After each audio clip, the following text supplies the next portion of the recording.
ప్రపంచ క్రికెట్ లో రికార్డుల రారాజు విరాట్ కోహ్లీ కూడా పలు సందర్భాల్లో ఫామ్ తో సతమతమయ్యాడు. భారీ అంచనాలను అందరూ అన్నిసార్లు అందుకోలేరు. ఈ పరిస్థితి కోహ్లీ కూడా ఎదుర్కొన్నాడు.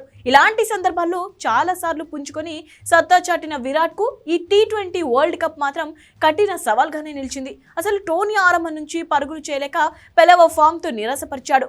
ఫైనల్ కు ముందు వరకు కూడా కోహ్లీ తీవ్ర విమర్శలు ఎదుర్కొన్నాడు. అయితే ఇలాంటి పరిస్థితిలో తాను ఎంత బాధపడ్డాడో తాజాగా వెల్లడించారు. అసలు జట్టుకు భారమయ్యారని తీవ్ర స్థాయిలో ఆవేదన చెందినట్టు కోహ్లీ చెప్పుకొచ్చాడు. అలాంటి సమయంలో head coach Rahul Dravid, captain Rohit Sharma మద్దతుగా నిలిచి తాను కోలుకునేలా ఉత్సాహాన్ని నింపారని కోహ్లీ చెప్పాడు.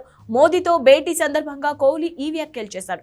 జట్టుకు ఏమాత్రం న్యాయం చేయలేకపోతున్నానని ద్రావిడ్ తో చెప్పిన విషయాన్ని గుర్తు చేసుకున్నాడు. అయితే కీలక సమయంలో నువ్వు తప్పకుండా ఫామ్ లోకి వస్తావంటూ ద్రావిడ్ రోహిత్ తనపై నమ్మకం ఉంచారన్నాడు.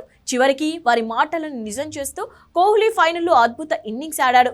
3 వికెట్లు కోల్పోయి జట్టు కష్టాల్లో ఉన్నప్పుడు 75 పరుగులతో జట్టుకు భారీ స్కోర్ అందించాడు. దీంతో సెమీస్ వరకు నిరాశపరిచిన విరాట్ టైటిల్ అందించే మ్యాచ్లో తన సత్తా నిరూపించుకున్నాడంటూ మాజీలు ఫ్యాన్స్ ప్రశంసలు కురిపించారు.